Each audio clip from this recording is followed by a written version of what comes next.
আমি কোনো আগন্তুক নই কবি আহসান হাবীবের এক অনবদ্য সৃষ্টি। মাত্র 15টা এমসিকিউ এই চ্যাপ্টার থেকে ভালো করে দেখলেই তোমার কিন্তু এইখান থেকে এমসিকিউ রিলেটেড আর কোনো জটিলতা থাকবে না। মাথায় রেখো, মাত্র 15টা এমসিকিউ, অর্থাৎ বাংলা প্রথম পত্রের জন্য তোমার কিন্তু অনেক ইম্পর্টেন্ট এবং খুবই সুন্দর একটা কবিতা আমি কোনো আগন্তুক নই, আহসান হাবীবের লেখা।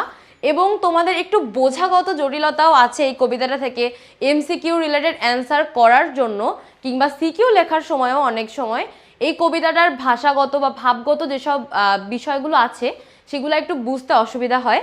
এগুলো নিয়ে টেনশন করার কোনো দরকার নেই। আমরা এই প্রত্যেকটা জিনিস কিন্তু পার্ট বাই পার্ট ভেঙে ভেঙে একদম ভিতরে ঢুকে শিরায় শিরায় মজ্জায় মজ্জায় ঢুকে বের করে এনে আমরা কিন্তু জিনিসগুলো পড়বো।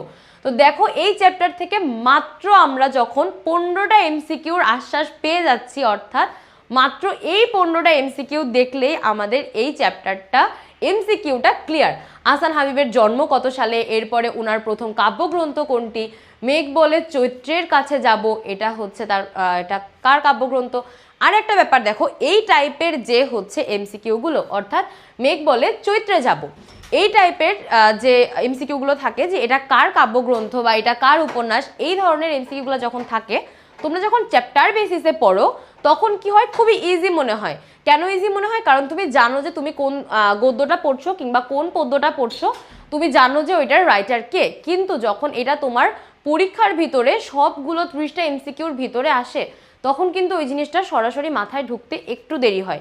সেক্ষেত্রে এই জিনিসগুলো যখন পড়বা, তুমি তো গদ্য বা পদ্য বেসিসে পড়ছো, তখন খুব অবহেলার সহিত পড়ো, এই ভুলটা করিও না। এরপরে দেখো, এই টাইপের অর্থাৎ এই যে কয়টা এমসিকিউ আছে, আমি কোনো আগন্তুক নই কবিতার কোন অনুভূতি ফুটে উঠেছে, কবির সাথে কোন অনুভূতিটার রিলেশন আছে, এরপরে কবিতার যে নিশিন্দার ছায়া এটাকে কবি কিসের সঙ্গে তুলনা করেছেন, এই যে 15টা এমসিকিউ, মাত্র এই 15টা এমসিকিউ কিন্তু তোমাকে সুন্দর করে এবং ভালো করে যখনই মাথায় রাখতে পারবে, ইনশাল্লাহ এই চ্যাপ্টারের এমসিকিউ তোমার ক্লিয়ার। এখন কথা হচ্ছে, এই 15টা এমসিকিউর পিডিএফ পেতে হলে তোমাকে কি করতে হবে? এই 15টা এমসিকিউর পিডিএফ পেতে হলে প্রথমত তোমাকে ভিডিওটা শেয়ার করতে হবে। এরপরে আই স্কুলের পেজে গিয়ে তোমাকে একটা কোড লিখতে হবে, বাংলা 101। এরপরে আই স্কুলের পেজে গিয়ে তোমাকে একটা কোড লিখতে হবে, বাংলা 101।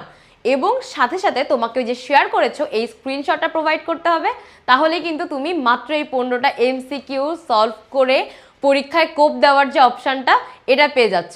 এবং পাশাপাশি এই চ্যাপ্টারটার পুরো ভেঙে চুরে পড়ার জন্য আমরা তো আছি তোমার পাশে লাস্ট একটা কোর্সটা নিয়ে। বিস্তারিত জানতে আজই পেজে নক দাও অথবা ভিজিট করো আমাদের ওয়েবসাইট।